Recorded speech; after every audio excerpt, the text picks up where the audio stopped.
सलाम, hi, welcome to English language course.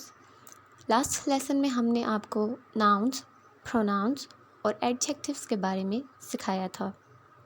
आज के सबक में हम इज़, एम, और के मुतालिक सीखेंगे कि इनको नाउन्स और प्रोनाउंस के साथ किस तरह से इस्तेमाल करते हैं। और तो हमारी फ़र्स्ट वीडियो भी आप सब देख लीजिएगा, उसमें हमने सब्जेक्ट प्रोनाउंस सिखाए हैं।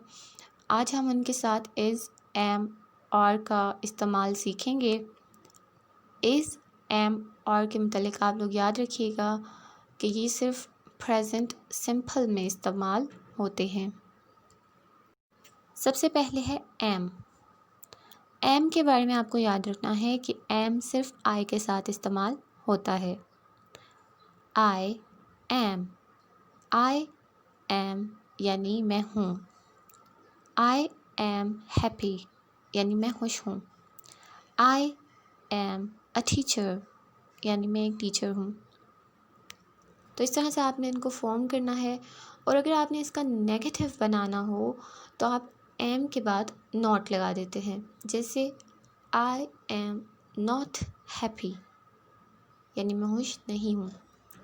I am not a doctor यानी मैं डॉक्टर नहीं हूँ।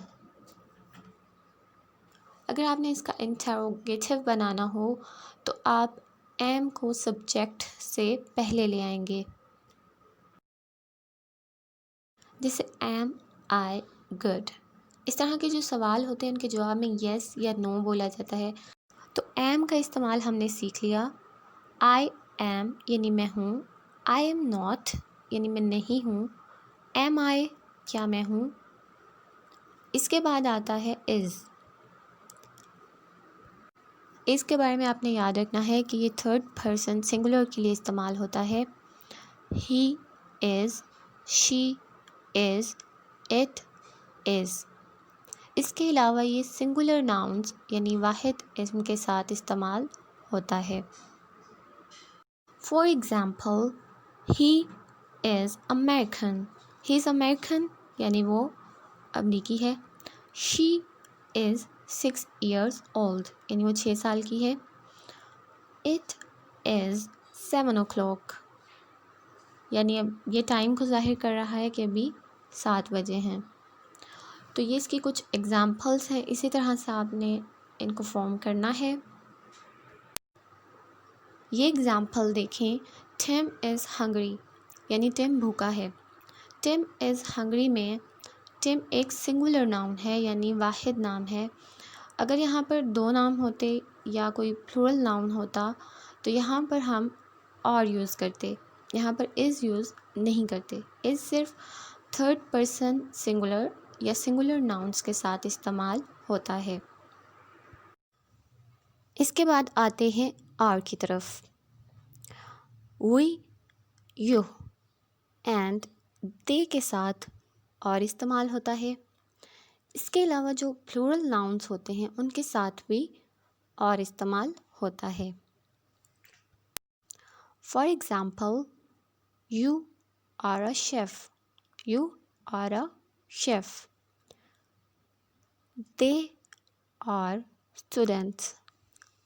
We are friends. तो ये सब थी मिसालें और की। इसके अलावा अगर आपने प्लूरल नाउन्स के साथ और को यूज़ करना हो, जैसे अहमद एंड अली और फ्रेंड्स। अहमद एंड अली और फ्रेंड्स। इस तरह से आप इज़, एम, और को इस्तेमाल कर सकते हैं। उम्मीद है यूज़ ऑफ इज़, एम, और आपको समझ आ गया होगा। इनका नेगेटिव बनाने के लिए इनके बाद नॉट लगा देते हैं और इनका इंट्रोगेटिव बनाने के लिए यानी सवाल बनाने के लिए इनको सब्जेक्ट से पहले ले आते हैं, शुरू में ले आते हैं। इनकी कॉन्ट्रैक्शंस के बारे में भी हम आपको बता देते हैं। कॉन्ट्रैक्शन कहते हैं शॉर्ट फॉर्म को।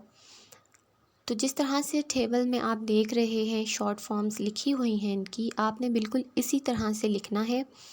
इनके दरमियान में एक साइन डला हुआ होता है जिसे एपोस्ट्रोफी कहते हैं। एपोस्ट्रोफी का साइन या सिंबल डालना ज़रूरी है। अगर आप ये नहीं डालेंगे तो आपका जुमला सही नहीं होगा।